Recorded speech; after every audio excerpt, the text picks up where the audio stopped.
This is one of my favorite episodes. Before I arranged to interview Karthika, I was gung-ho on India. In the interim, I changed my mind. I didn't want to go to India. And then I had already booked her.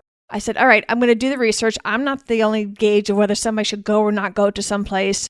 So the more research I was doing, I was like, oh, this is pretty cool. And then after talking to Karthika, which you'll hear in this interview, all right, I'm sold again. India, here I come.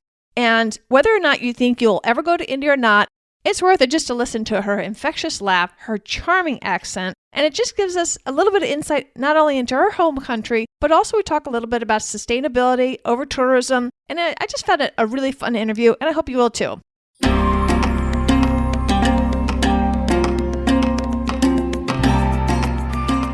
Welcome to the Active Travel Adventures podcast. I'm your host, Kit Parks, and today I've got one of my new friends, Karthika Gupta from Culturally Ours, here to tell us about her home country of India.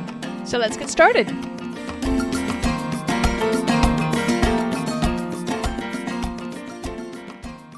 Today we have with us Karthika Gupta with Culturally Ours, and I met her at one of my travel conferences, and we started chatting. We found that we had so much in common, and she's also from India, a place that I'm fascinated by and also a little scared of.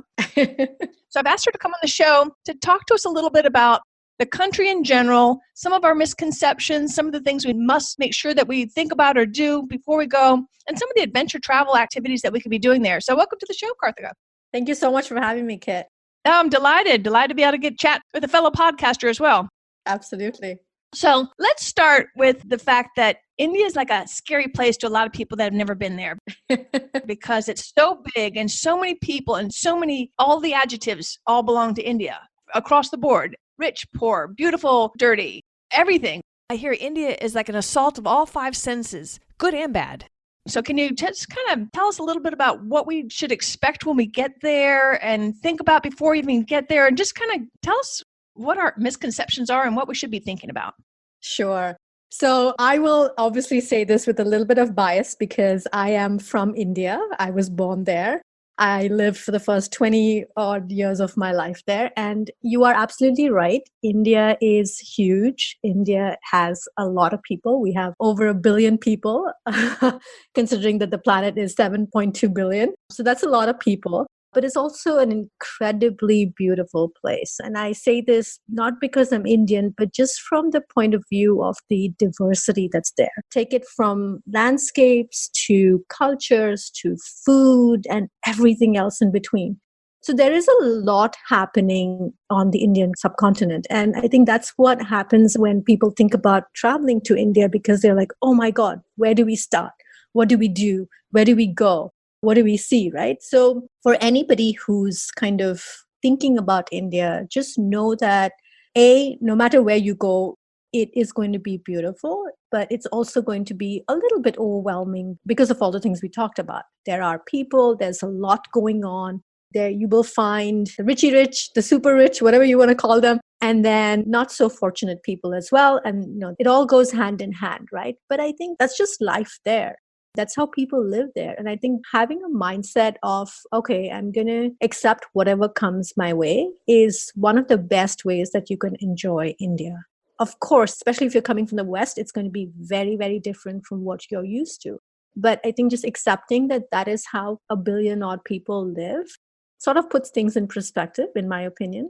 And again, when you're thinking of going, just try and figure out what is it you want, right? I mean, we all go to a place with some expectations, whether it's the outdoors that you want to enjoy, whether you're going to a city, you want to enjoy the city life, you want to go to a mall, you want to shop, whatever it is. You have some sort of expectations. So kind of start from there, because otherwise you will not know where to go.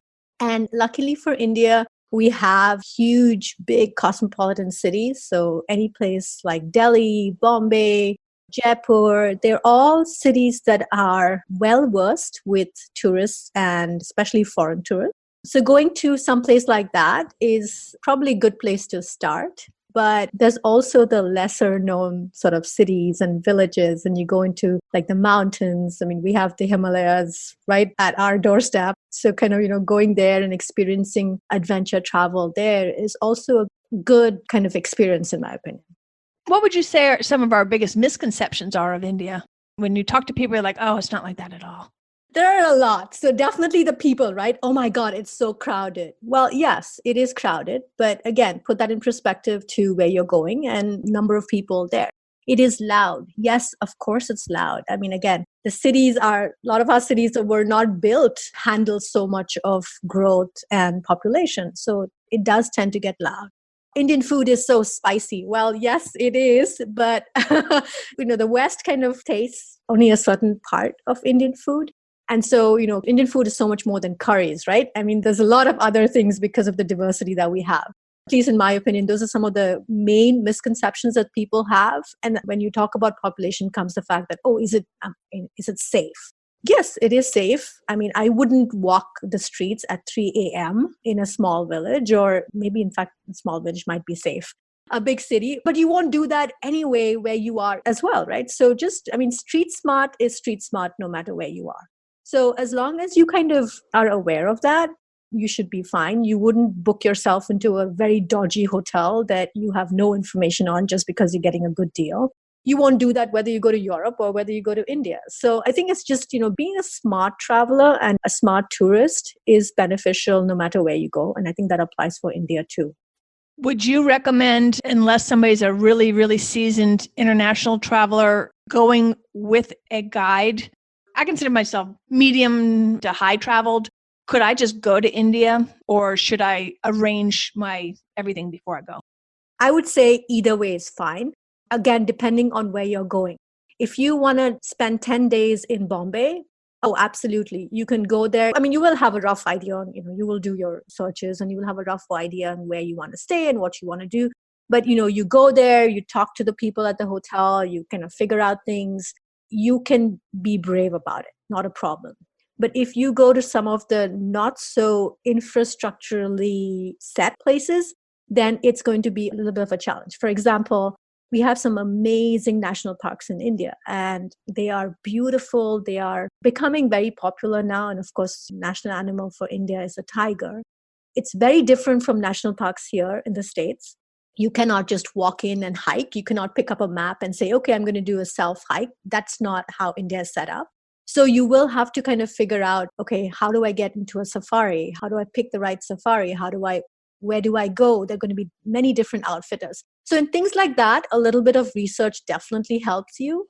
So again, it just depends on what your objective is and where you want to go, right? So in the parks, we must have a guide. Yes, absolutely. I mean, you won't even be able to go. It's like private vehicles for the most part. Private vehicles are not allowed inside parks. So you will go to the park office, the forest service, you will kind of pick a safari, you will have a guide, unless you want to do a private safari, which is also an option in some of the parks. But all of that stuff, you kind of have to do a little bit of research and figure out. You could show up and just try your luck. But I find that if I'm traveling so far and I want to see one specific thing, I want to up my chances of actually doing that. That makes sense. Okay, well, let's talk a little bit. Let's drill down. We're going to focus on the northern part of India up by the Himalayas. Can you tell us a little bit about that and kind of what kinds of things we might expect up there and some places that we might want to visit? Sure. So the northern part of India obviously has the Himalayas in our backyard, back door, whatever you want to call it. And it's a place that is obviously incredibly beautiful. I mean, we're talking about the Himalayas, right? So snow-capped peaks, and there are, again, lots of parks. I would equate them to the state parks here in the US. And then there's a lot of like hiking trails and camping and adventure sports, right? Now, the thing is, India traditionally was not known for adventure sports in like the general sense, how we now see it exploding in many parts of the world, including India.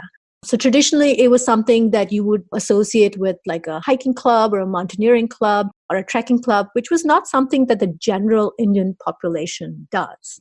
But over the years, I guess with exposure to everything else that's happening in the rest of the world, we've taken a look at our sort of parks and trails, and it's becoming exceedingly popular. So there are a lot of outfitters in India, as well as outfitters outside of India that have now set up shop in India that offer hiking and trekking and camping and all of those things in the mountains. There are a couple of states that you can, like one of the states is called Uttarakhand, which has prime access to a lot of the hiking trails that take you almost to the footsteps of the mountains. So they're exceedingly beautiful, relatively untouched. But again, you have this sort of influx now of people who want to enjoy the outdoors. I'm not saying it's a bad thing, but I'm not saying it's a good thing either. So it's just there. It's just that's the way the world works, and it's happening in India. So if you are into adventure sports, if you're into this whole trekking and hiking and carrying your gear and going to backcountry, a place like India, which is slowly opening up, is a great experience. Now, in these parks, do you have to backpack, or do they have systems set up that you don't have to carry all of your gear with some of these guides, or how does that work for people that aren't backpackers? Sure. So the beauty of and doing something like this in India is the fact that you don't have to do it alone. I know some people love to. I love putting, my all my stuff on my back and just kind of venturing out and doing it on my own. But I know a lot of people don't do that. The great thing with India is that, especially hiking in these regions, is there are a lot of you get porters and guides who will have everything set up for you. You don't even have to carry your sleeping bag and tent if you don't want to. Things are available for rent. So you typically would hire a guide, and he would come with a camp cook. There would be mules that carry all your gear. So you're not even carrying your gear. You're essentially just hiking. And you would kind of, trek with them. You would hike with them. They will set up a camp. They'll set everything up. They'll cook your meals.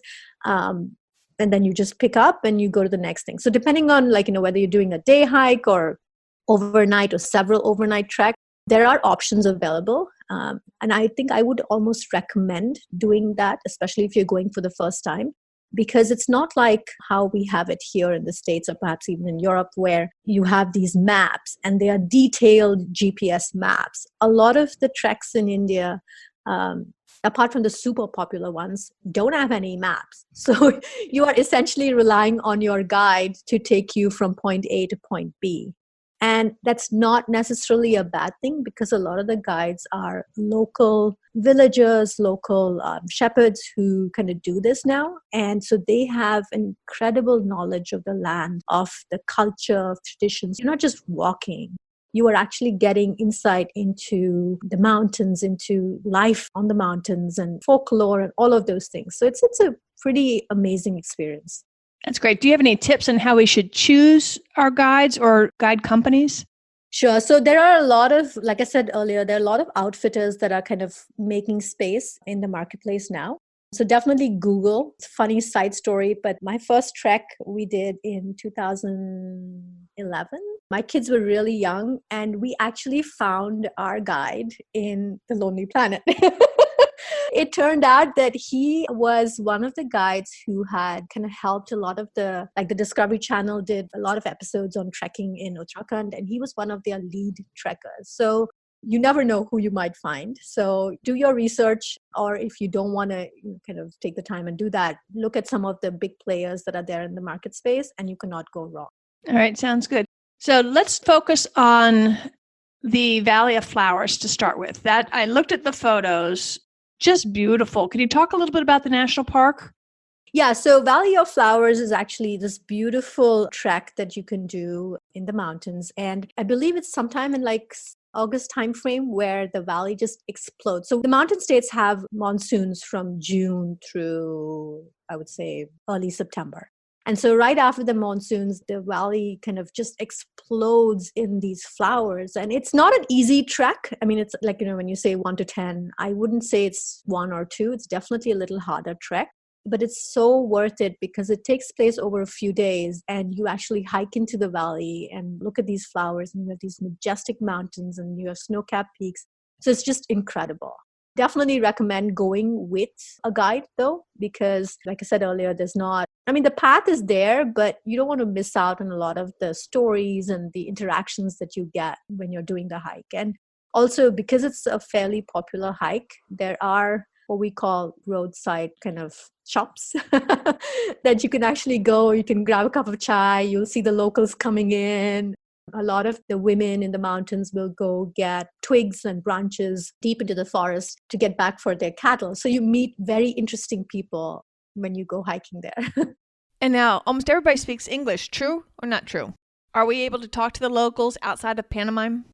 No, not when you are trekking in some of these places. Again, depending on the trek. If it's not a very popular trek, you probably will not find, I mean, you will not have a conversation like you and me are right now, right? That's not going to happen. But I think there's a lot of beauty in not communicating and how we rely on body language and expressions and kind of all those things. So I like it when I think it's fun. yeah, I feel the interactions are a lot more genuine that way. You really make an effort to try and communicate. Do the locals welcome all the tourism coming into their area? For the most part, yes. They're very fascinated by the fact that people from 8,000 miles away or 7,000 miles away, whatever it is, are coming to kind of see something that they see every day. I remember I just came back from a trip and I was taking pictures of the sunrise, and these women came and they had, I think it was like husband, wife, and daughter. So the two women had twigs and branches on their back, and the husband was herding sheep. And so here I was busy taking pictures of sunrise, trying to, I had my tripod on, I was trying all these things. And I didn't notice they came and stood next to me and they were like, "What are you photographing?" And so I kind of looked at them, smiled, and I was like, "Oh, I'm photographing the mountains." And I was showing them the pictures. And then very shyly, they were like, "Do you want to take our picture?" And I was thrilled. I mean, I would never kind of sneakily take a portrait. I don't do that. But I was thrilled that they wanted to take a picture, and we got to talking, and they were like, "Why are you here? Why are you camping?" I said, "I'm from Bombay and I have got a group of friends and, we're camping." And they were fascinated by the fact that people would travel so far to come and see how they live life. And it was just a wonderful experience. That's a great story too. I love that. So how many days, if we want to go to that park or do that trek, it's a national park as well, or is it just this one trail down to the valley? How many days should we allow for this? So the trek can be done in like an average pace, right? It can be done in about 3-4 days. I wouldn't recommend trying to doing it sooner because then you're just rushing through it. And keep in mind that India is far. Unless you live somewhere in very close to the Indian subcontinent, chances are you're going to be traveling quite a bit to even get there. And you're going to have to come into a big city like Bombay or Delhi and then take another internal flight. I would say the whole thing, give yourself at least 7 to 10 days. The trek itself can be done in about 3-4 days. There are lots of other smaller treks around the area, so you don't have to travel so far just to do a 3-day hike. You can extend it and do more. But I'm just giving, in general, a couple of days to get there, a couple of days to get back home, and then spend the rest of your time doing this trek and other treks that are in the area. And also up in that area, you had that town, the yoga town, I'm going to mispronounce, is Rishikesh, or how do you say that? Yes, Rishikesh. All right, so Rishikesh is a town that it's like a day's journey, it looked like, even though it looks close, I guess, with all the squiggles through the mountains, that they have whitewater rafting on the Ganges River. It's big for the yoga community. In fact, they have a month-long yoga festival, I think, in March. Yes. Have you rafted, or do you know anything about that at all? Yeah, so I've done both. In fact, the trip I was there in November, we actually started in Rishikesh. So people flew into Delhi, and then from Delhi, you take an internal flight to Rishikesh, to Dehradun, which is like the closest city, and Rishikesh is like 30 minutes away.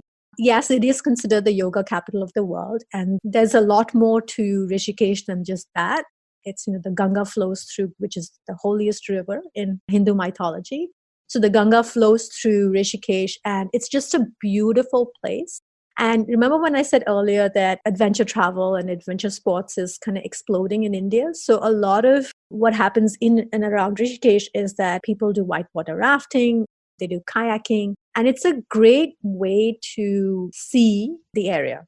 So they'll take you to these different spots, and these are all outfitters that have been vetted, that, have relatively good safety standards. I'm sorry, I'm laughing, but it's just that typically people ask that question, is it safe, right? And yes, these people are all trained and registered and they have all those things. So, but like any adventure sports, it's a risk that you have to take, which is true even here in India. It's a beautiful experience for sure.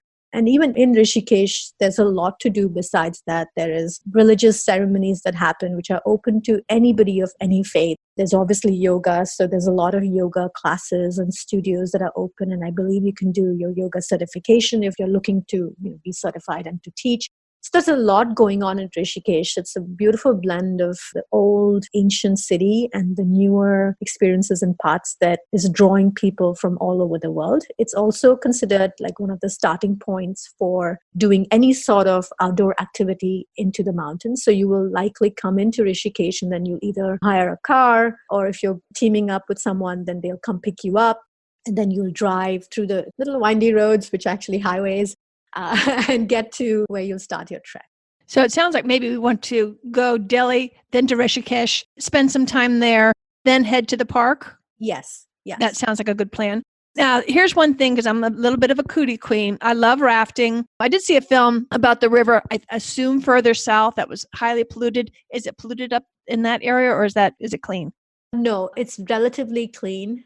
But again, now as things become more popular and even more popular, there are going to be instances where it will get dirty. And I think the government is also controlling like the amount of rafting that's done. So it's not like everybody and anybody can just set up shop. There's a lot of vetting that's going on because of the fear that downstream, the way the Ganga is abused and misused, it shouldn't happen in places like Uttarakhand, where it's essentially where she starts from. So, and it's a huge spiritual importance as Hindus as well. So there's an additional push to not commercialize it so much, if that makes sense.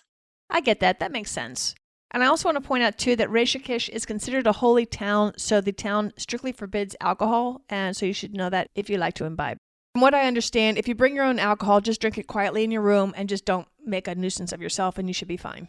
Another beautiful place to go hiking, I'm going to mispronounce this as I do everything else, it's the Chandrashila?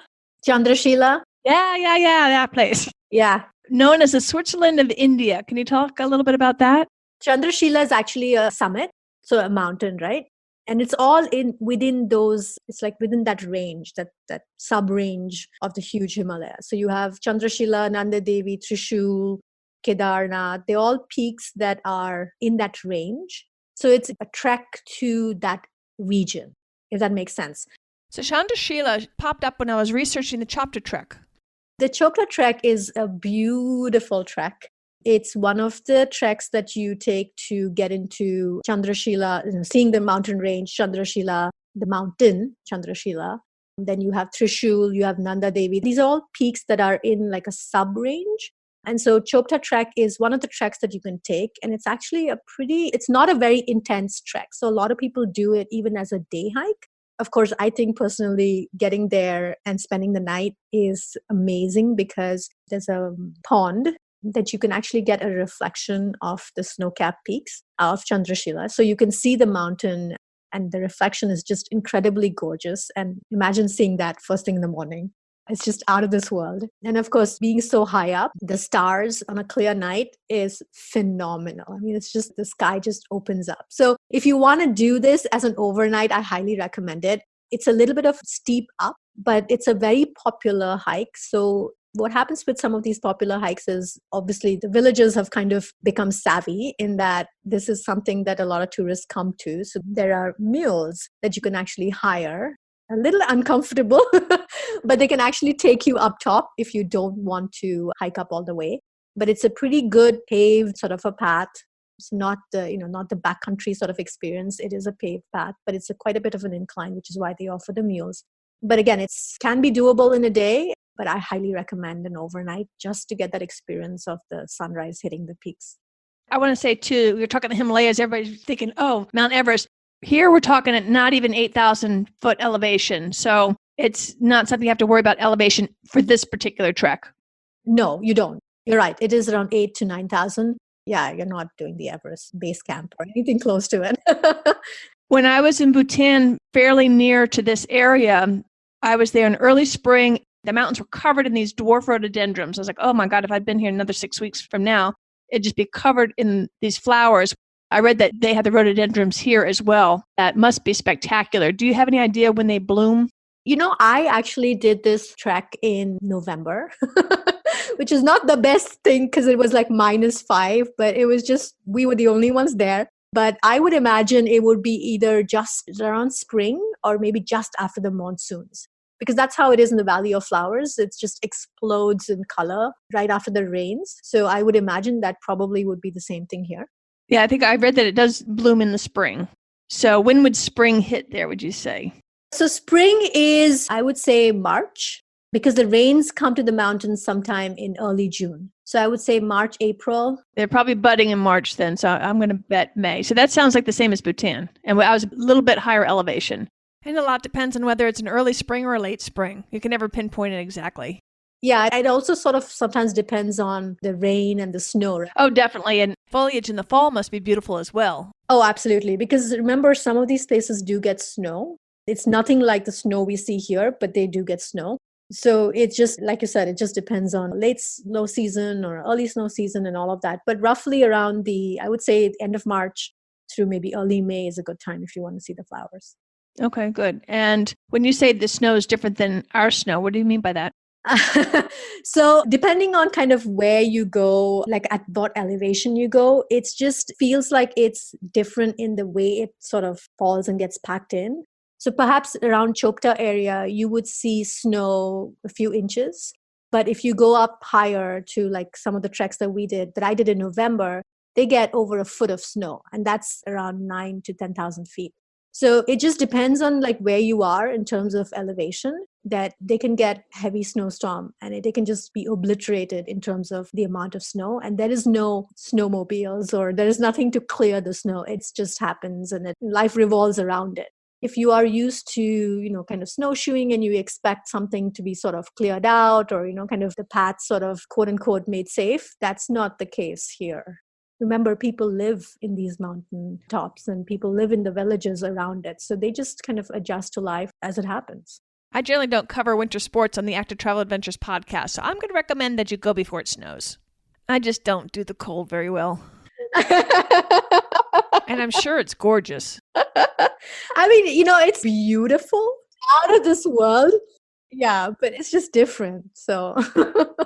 Now, I also hear it's a great area for wildlife, and you have some serious wildlife, like big mammals. In certain parts of the country, there's tigers and lions, and you've got bears, you've got Asiatic bears and brown bears and black bears and all sorts of cool animals. Is this something we have to worry about as we're hiking, or do we have a chance of seeing it possibly or not?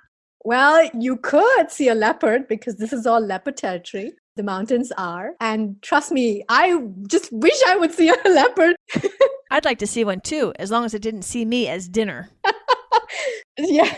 So this is all leopard territory. A lot of the mountains in Uttarakhand are leopard territory. Of course, if you go further north, then you get the snow leopards, which you don't have to worry about that here in slightly lower elevations. But it's possible. And so definitely be aware. I'll tell you another story where we went in November. Again, that's leopard territory. And the leopards it's just part of life, right? It's just part of life for these villages. So they have dogs, again, because there's cattle, there's sheep. So they have these dogs that they're not like house pets that we have here. These are dogs that are specifically bred and they're mountain dogs. They're the local dog variety.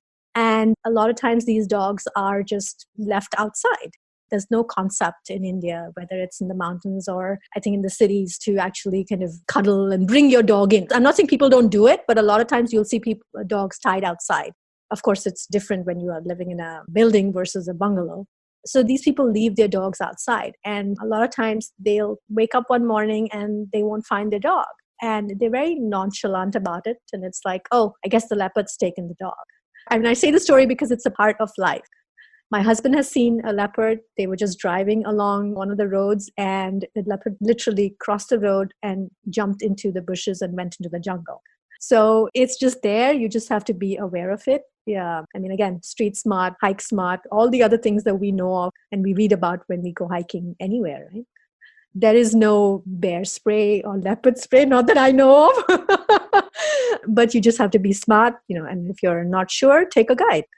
When my sister and I were in Costa Rica, we were in a very remote part of the country and staying in a hut that had to be at least 200 stairs up. And we had this cute little deck and all that. And another guy in our group had the little cottage next to us. We did not realize, I can't remember, was it a panther or a leopard, whatever their big cat is they have there, walked right under our deck. We did not even see it.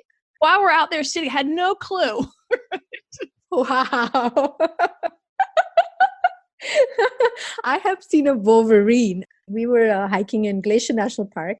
We were in the backcountry, and my kids were younger then. So my son was barely 4 or 5 years old. Not that the wolverine is aggressive, but this wolverine just kind of walked right by us.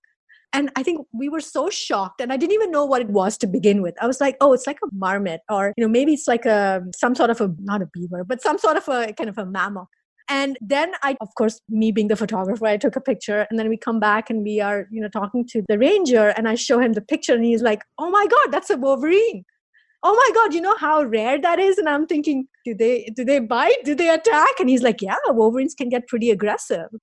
So I think it's just the nature of what we love to do, right? Right. One thing I do know on all these things, you don't want to run because now you look like prey. Oh, absolutely. And you'll bring out its predator instinct. Stand still and slowly back away. And I'll put in a little plug for my adventure travel show, Bear Safety Podcast. I'll put a link to that in the show notes. I think everybody that goes into the wild where you do have big mammals, it's worth listening to.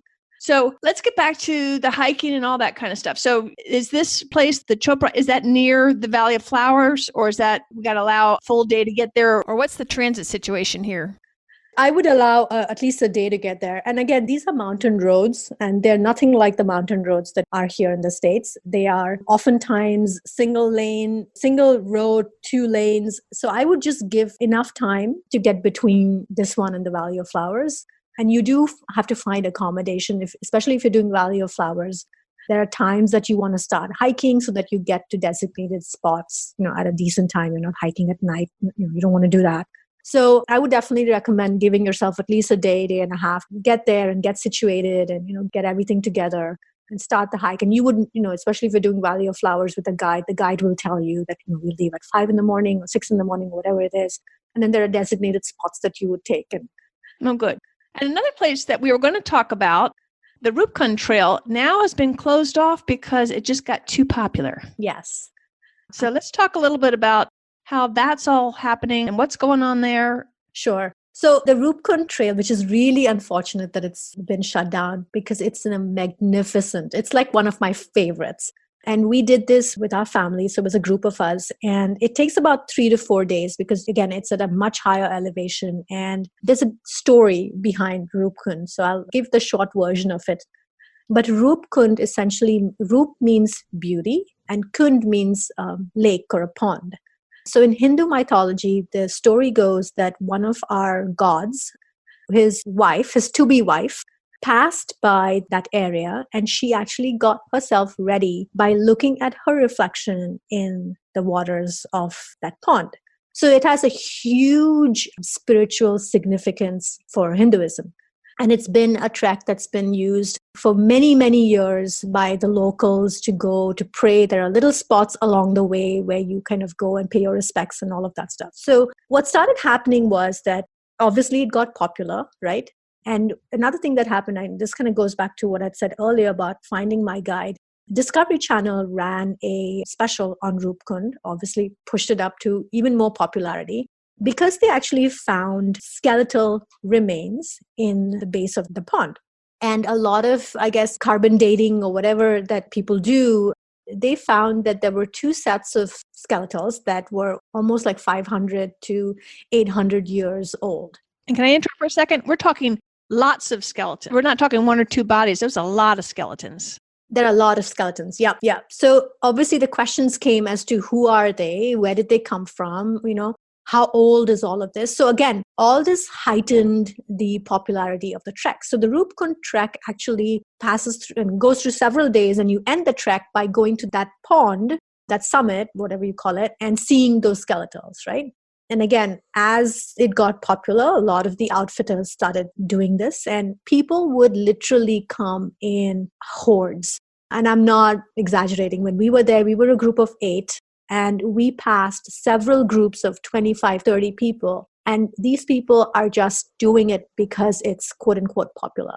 And I hate to kind of say this, but I feel like it needs to be said that no matter where you are, there has to be some element of respect and some element of being aware of your surroundings, thinking about sustainability, thinking about the environment, right? I mean, you wouldn't litter around in your house. Why would you want to litter on a trek? But that's not the general mindset, I guess, of a lot of people. And so things just started getting out of hand where people would come, they would litter, they would be very disrespectful, they would take skeletal remains.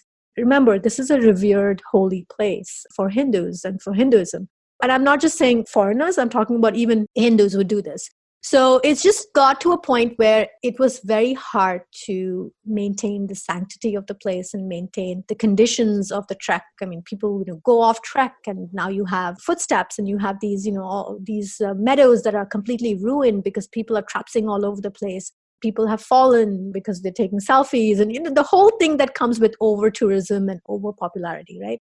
So unfortunately, that trek has now been closed, which I think is an amazing thing that the government has done, because the area needs to recuperate. The area needs to kind of come back to what it was. And it's still open to the local shepherds and the farmers and the herders and all of them, because that's their day-to-day life.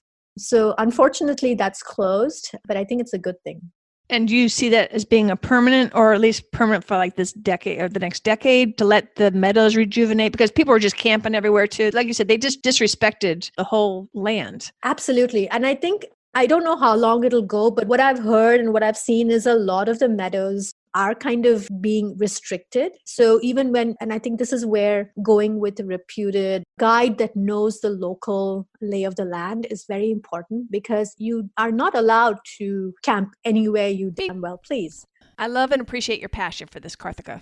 Yeah, let me say that. You cannot go and camp anywhere you want, right? There are certain, just as we have here, we have campgrounds, we have certain areas that are off limits, and you respect that. So I think the move to restrict a lot of these meadows and these trails is so that people understand that the rules that apply where you are going as well, and also help the environment kind of rejuvenate a little bit.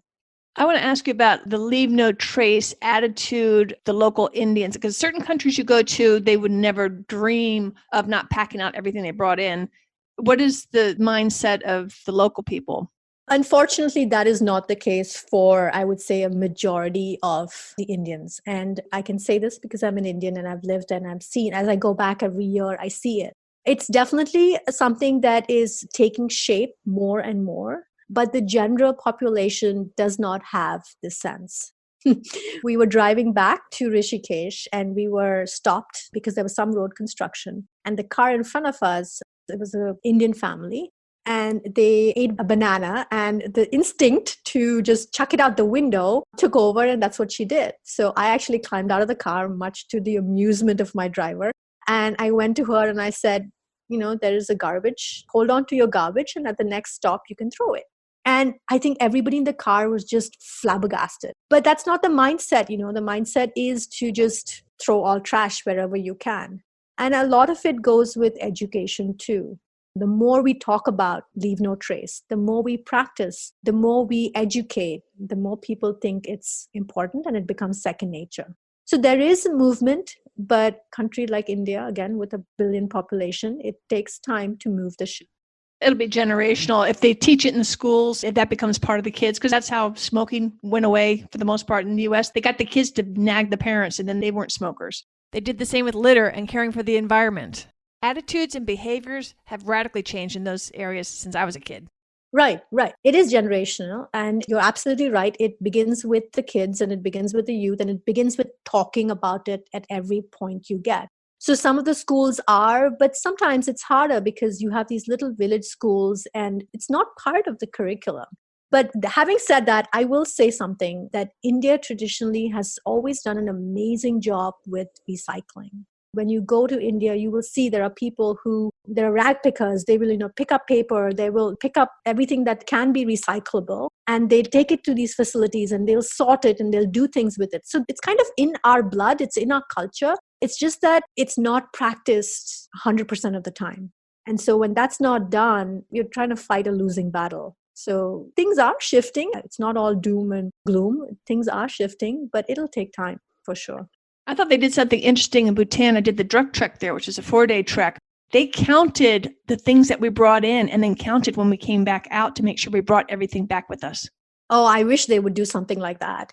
And even for, kind of, I think it goes to like these outfitters, right? So there are several big, I will not take names, but there are several big outfitters, and you can, Google them. There's several big outfitters.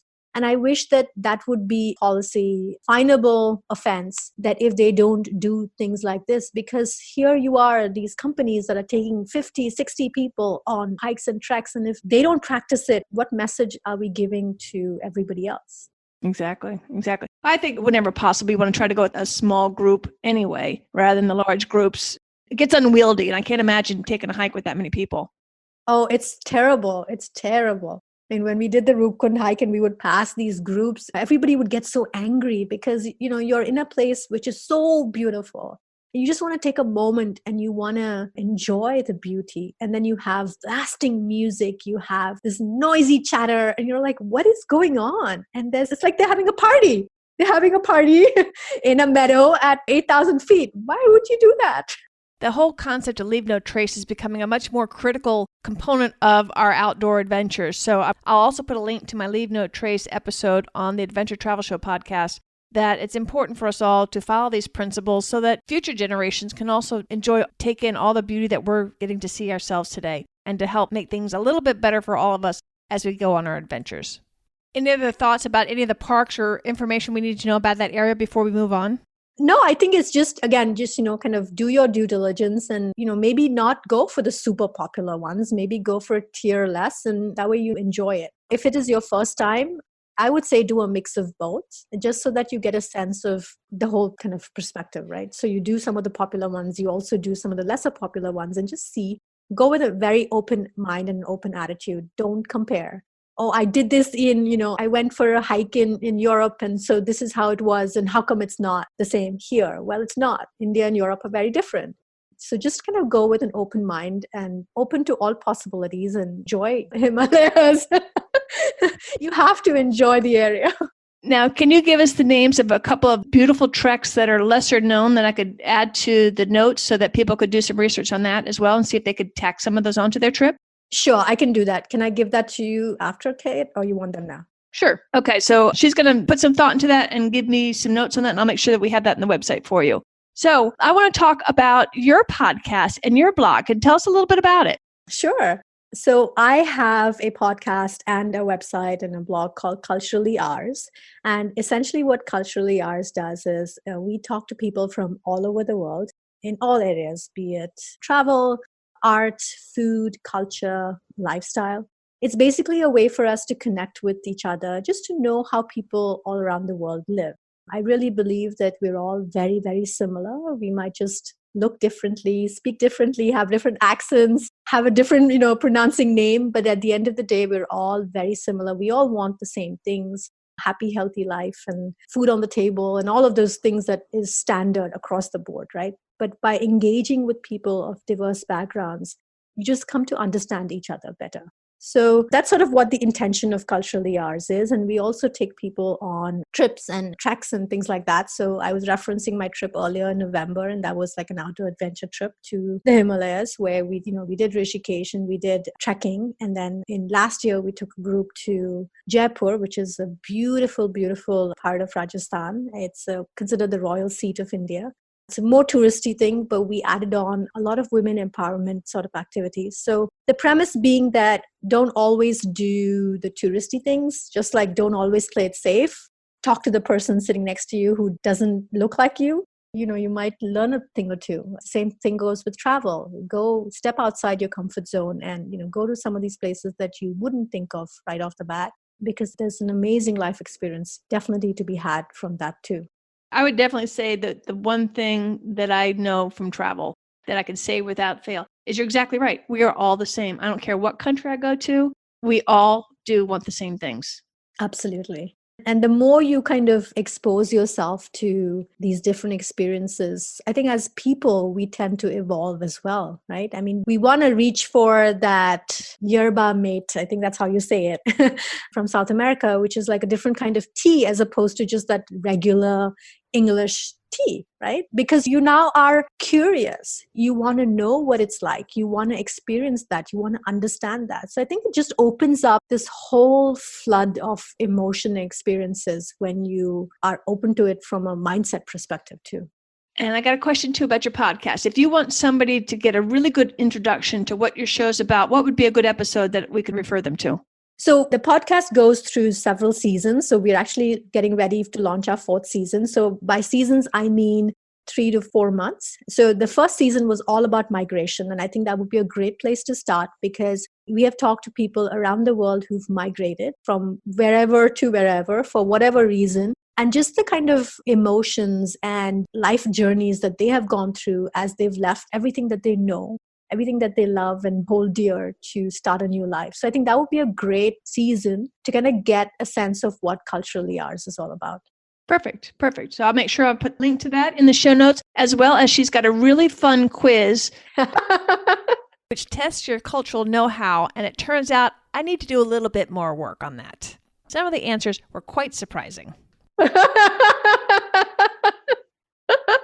It's amazing. I mean, the amount of people who've kind of reached out to me and said, I didn't know this. I'm like, yeah. So we think we know, but we don't know. So anyhow, so I'll put a link to that. That's a lot of fun. Oh, I almost forgot. I do have one more question. Have you been to the Holi Festival? I have. Well, I lived there for a long time. So we've done Holi. I haven't gone to what quote unquote is the touristy version of Holi. But yes, I know of Holi and we've kind of celebrated it and it's beautiful no matter where you go. And that again, because that place tends to get super crowded, very, very popular. But if you do go during Holi, you can participate in Holi. Even at your hotel, they'll have something for Holi, which is a fun festival to go to. Well, how would you suggest that we not do it in the touristy way? Is there smaller towns that do something similar or? Yeah. So even if you go to, say you go to like Bombay, right? Mumbai, and you are staying at a hotel, chances are where you're staying, that's typically, within a community, within a locality, right? So they will have Holi festivals. The kids will be playing with color and water. Sometimes, like I said, the hotels actually do celebrate a lot of the festivals that the rest of the population does. So whether it's Holi or Diwali, the hotel will have some sort of celebration, some sort of function. You can always attend that. And depending on which hotel you stay in, it can be as elaborate as the ones you're referencing. Because what I find is when you go to places like Varanasi and it's the places where there's Holi is a big deal. It's very, very crowded. And if you're not used to maneuvering those kind of crowds, you will be very overwhelmed. And it's also very popular with the tourists. So prices are jacked up. Hotels are, everything, like the whole experience is just 10 times more expensive than if you were to do it somewhere not so popular. You'll get the same experience. You'll just do it, in a different way. I love that idea, not just for the crowd control, but also to get a more authentic experience. I think sometimes when things get so popular, they become almost a caricature of themselves when they get so touristy. I can't stand that. And I like that I wouldn't be paying jacked up prices too. Exactly. Then you're going because you want to, it's like checking off a box, right? Oh, I went to the Taj, I took that particular photo, I'm done. But did you go tour it? Did you listen to a guide? Did you engage a guide? Did you engage the people who coming visiting there? So there's a lot that goes into experiencing a place from a perspective of understanding it versus a touristy lens, right? I could not agree with you more. When I was down in San Miguel in Mexico, we had a Holi festival there too. It was so much fun. Yeah. I mean, we Indians are everywhere. We get around. This has got to be like 10 years ago. I hadn't even heard of the Holi festival. I was like, what on earth? These kids are just throwing color and water. Everything is just chaos in the plaza. And they were having a blast. It was so much fun. I'm not sure they even called it a Holi festival, but it sure looked like one. For those not familiar with the festival, could you explain it? So it's actually meant to be just colored water and color. And again, there's a beautiful religious significance to Holi. It's, again, one of the festivals that one of our gods would have with his followers and his female companions and all of that. And so there's a lot of cultural significance. It's also kind of signifying spring and, all of that stuff. Somewhere along the line, people forgot all of that. And then it became this thing of just, throwing color and water and then, photographing it and slapping it on, all these magazines. And then it became super popular. So that's the beauty of India. There's so much diversity and there's so much going on at any given point in time that even if you don't go for Holi, you go in different time of the year, there's something going on from a cultural perspective. Because we have so many different cultures and subsects of cultures and things like that, that you can experience that no matter when you go. Any final thoughts? I just want to say that India is an incredible country. Don't let the fear of the unknown sort of stop you from experiencing India for all the beauty that she has to offer. You might not even want to do a trek, and that's fine. But go to some of the cities, go during some of the festivals. It's just a vibrant culture. Yes, it's loud. Yes, people are in your face. Yes, you're going to eat. You're going to gain like 10 pounds, but that's all good because you will learn about one of the oldest kind of cultural communities in the world. And we are very friendly. India is a very open country. So, kind of experience that. You won't be disappointed no matter where you go. Well, I sure appreciate your time. Hopefully we can get you back on and you can talk to us about another part of India in the future. Oh, absolutely. That would be fantastic. That'd be great. India is one of those countries that I ebb and flow, and I had flowed. After I got back from Egypt, I found the air pollution there just to be unbearable for me. And I know that in some of the cities in India, I would be running into the same thing. So I had planned to go this coming year, and then after Egypt said, no, I'm not going to India anymore. Now after talking to Karthika, now it's back on my list again, and I do want to go to India. But I'm going to go to the mountain ranges. I'm going to go to their parks and all that. So I'll be away from the cities outside of just transporting in and out. Then I'm going to take the internal flights and avoid that problem altogether. So now I'm excited, and I can't wait to get Karthika back on the show to tell us more about India and other places that we need to be exploring in the future. I hope this episode has also opened your eyes to the wonders of India, and I would love to hear your feedback on it. You can always reach me at kit@activetraveladventures.com, whether it's about this episode or anything about the show or questions that you have. I live for your emails. I truly do enjoy hearing from you. I do want this to be a two-way conversation, so please reach out to me at any time. Always happy to answer any questions that I might be able to help you with, or just have a conversation. I'd love it. So until next time, thanks for listening, and also be sure to check out Karthika's podcast, Culturally Ours. It truly is one of my favorites. I'll see you soon, I hope. This is Kit Parks. Adventure on.